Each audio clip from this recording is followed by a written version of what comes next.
Hello, my name is Tyler Vendowski, and welcome to our PLC Collaboration meeting.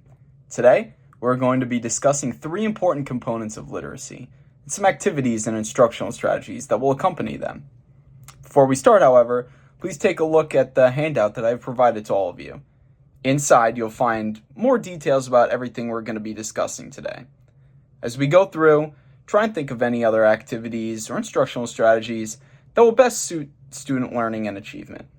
Keep in mind, though, this is a collaborative meeting, so any and all comments are welcome, because it is so crucial that we remember why we are even here, for the students, and to make sure that we can provide them the best that education has to offer.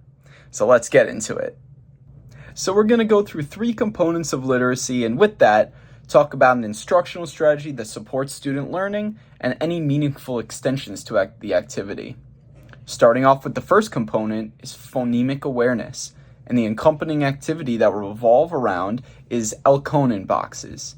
In this activity, students will listen to a word and, using the boxes and some special chips, separate that word into its sounds using phoneme isolation. This can even be taken further for students who demonstrate mastery by enabling them to not just use the chips in the boxes, but to fill in the letter sounds in the boxes themselves. This activity will give students meaningful practice with phoneme isolation and reinforce their identification of word sounds. The next component of literacy that we'll discuss is fluency, and the accompanying instructional strategy being partnered reading. Partnered reading is a great way for students to work together collaboratively, putting their fluency skills together while giving each other positive reinforcement and feedback.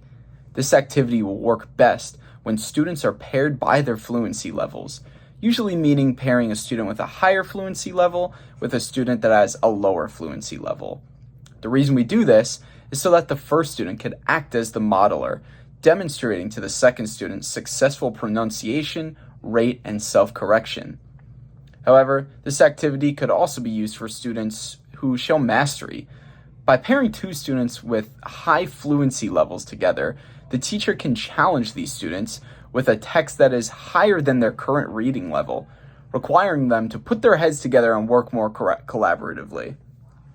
When students are holding each other accountable for their reading, it can really help build their fluency, as they may be forced to reread some sections to ensure that they are successfully reading and are fluent with their reading. Finally, the last component of literacy we'll discuss is comprehension, and the activity associated with it is an illustrative activity. This will see the students testing their comprehension of a text by creating their own rendition of a character moment or scene from a text.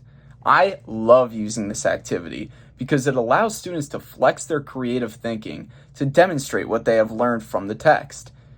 This activity can also be extended through multiple means, like asking students to give more context to their illustrations, creating a digital artwork on a computer or a tablet, or even record a video of themselves acting out a scene or character moment. This activity will examine students' abilities to comprehend text in a fun and engaging way, helping them improve their reading comprehension skills. Thank you so much for listening. Please read through the handout, and then we'll come back in a few minutes for a discussion. Bye-bye.